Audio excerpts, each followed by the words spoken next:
เรียบร้อยมันนี่จะแมนตับ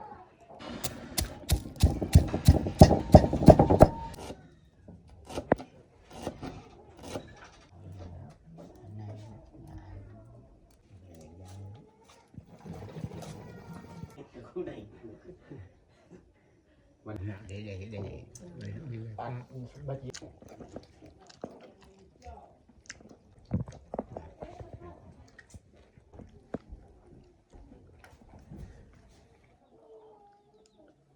กับสบายดีเอฟซีเบิร์ดสุขูสุคนยินดีต้อนรับเข้าสู่ซองเบายูสำหรับตอนแรกวันนี้คอยกาจะมาเฮ็ดก้อยนูทีเฮาหาได้ในมื้อคืนนี่แหละโอเคแต่ทุกคนสามารถติดตามวิธีการเฮ็ดกินของเฮาในตอนแรกวันนี้ในหม้อนี่แมนนูเฮาต้มไว้ตอนนี้ก็ไก่สุกแล้ว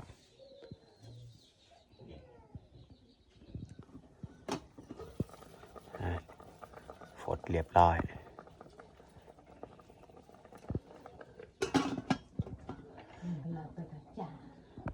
มีแต่เขาจะปองแล้วก็นี่เอาข้าวคั่วนี่มาคั่ว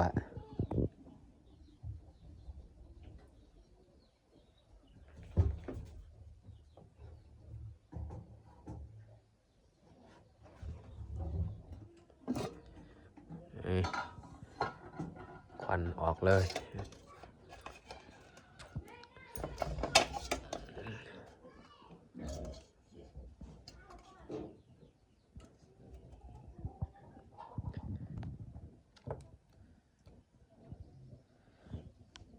หัวนี่เขาปะอยู่นี่เลย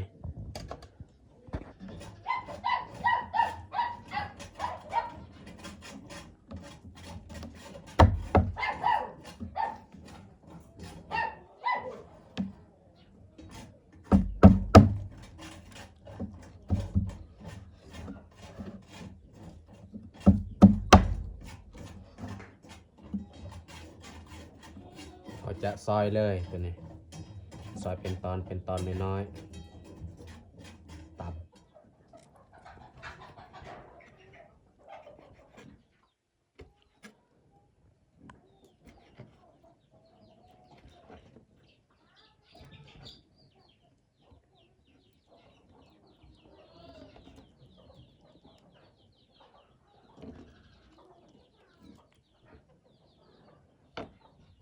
กระดูกนี่เขาจะเอาออก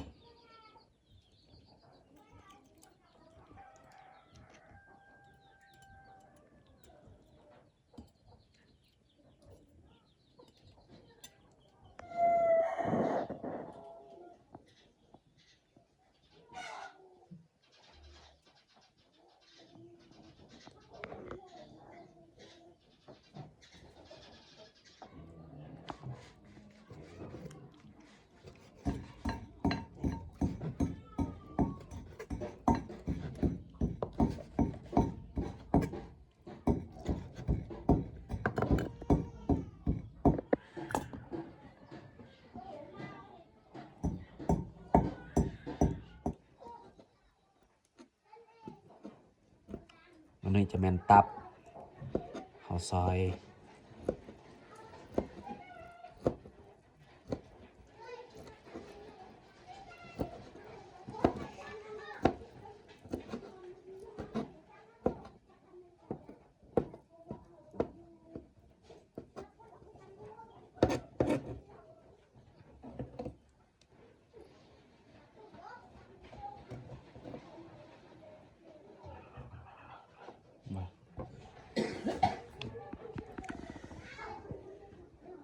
เขาซอยกาสำเร็จเรียบร้อยแม้แต่เขาจะตำมะเขือ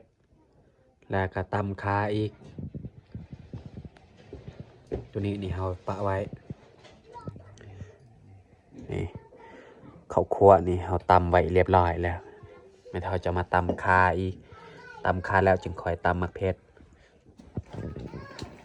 ไม่แต่เขาสิตำเลย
ตำก็ถือว่าสำเร็จนี่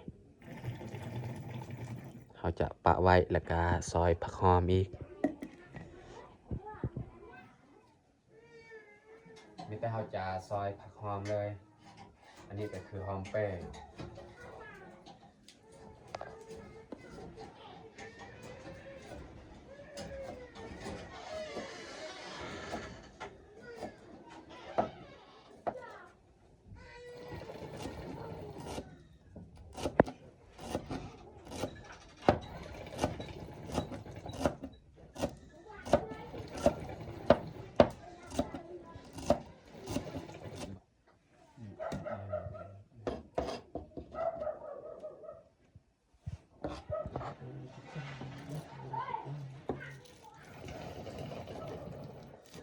เจ้า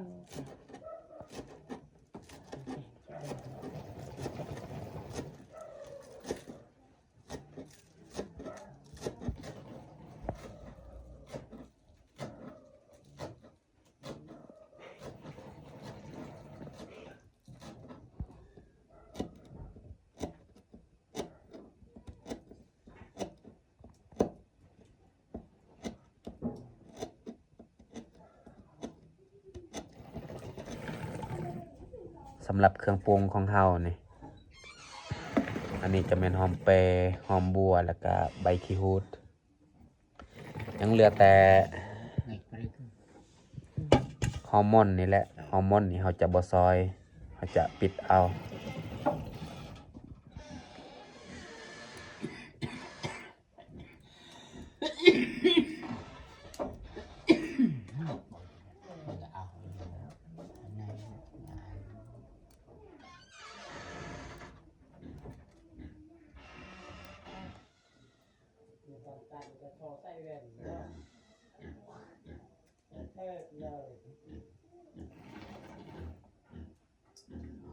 ฮอร์โมนนี่เขาจะปิดเอาเขาจะบ่ซอย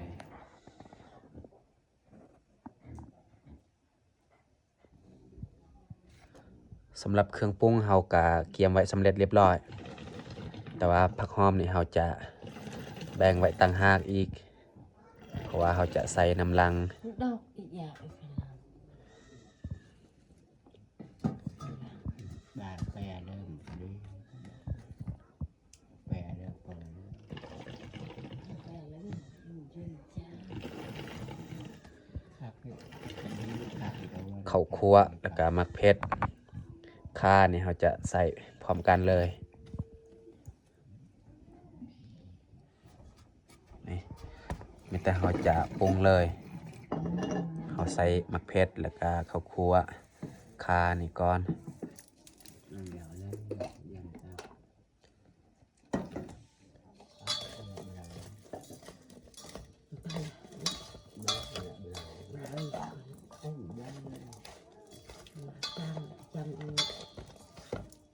บาดเราไม่ได้ป้ายังไม่เป็น มันจะง่าย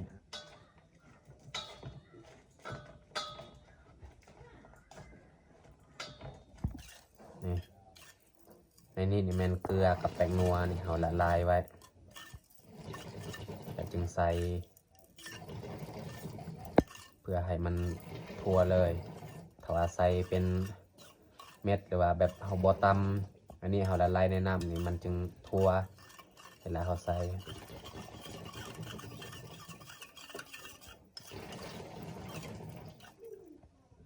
ยับไปป้า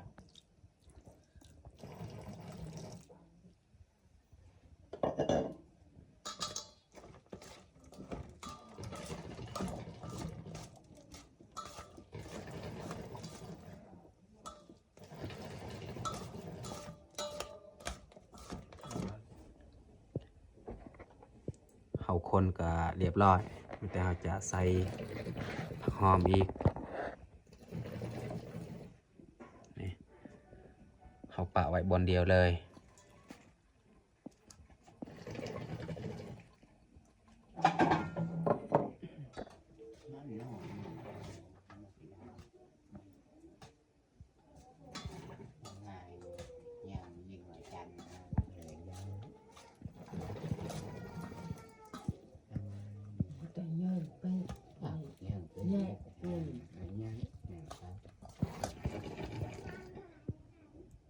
ข้าวปรุงก็สำเร็จเรียบร้อยสีสันก็ประมาณนี้แหละ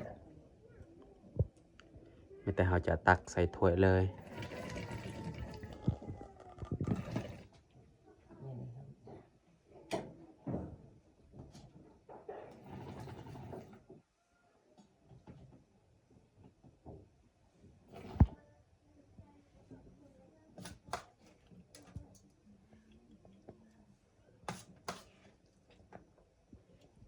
เต็มถ้วยเลย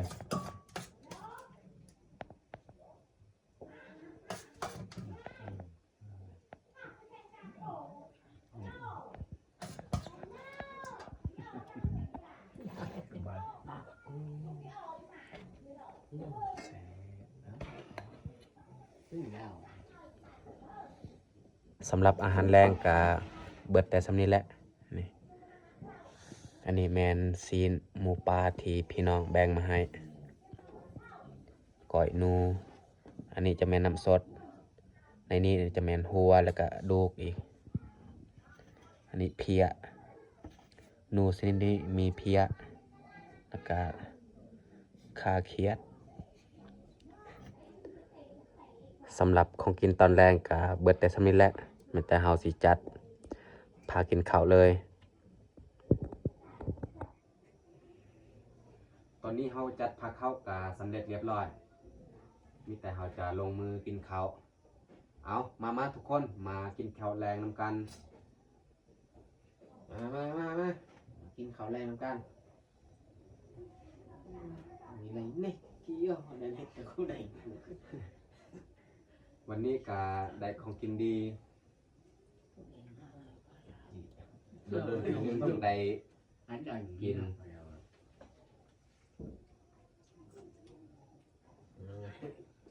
จะมากินได้แบบ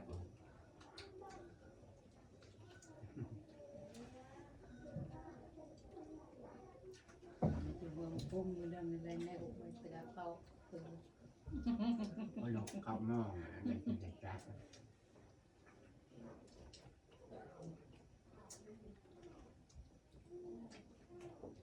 ต้มกับบัตร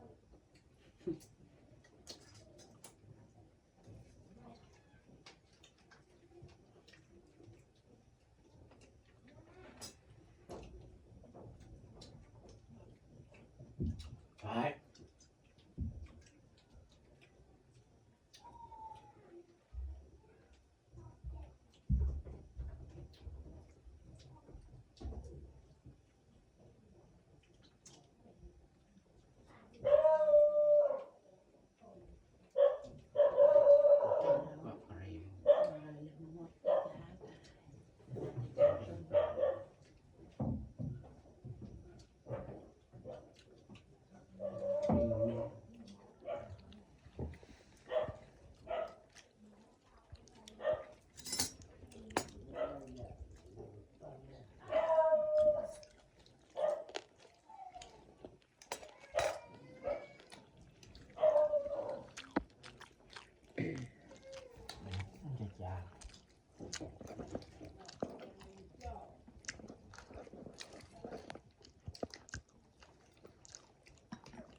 ลงครับลงน้ำ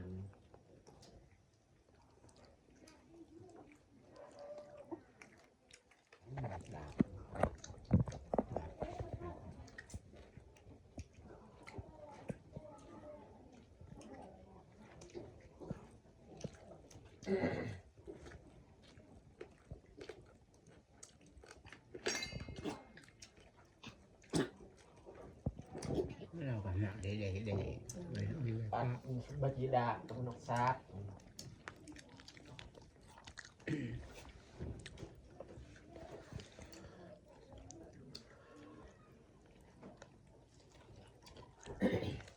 มีกระดองซากก็เกิด เราถึงได้กี่ก็คือก็เขาหลอกเขาไปเลย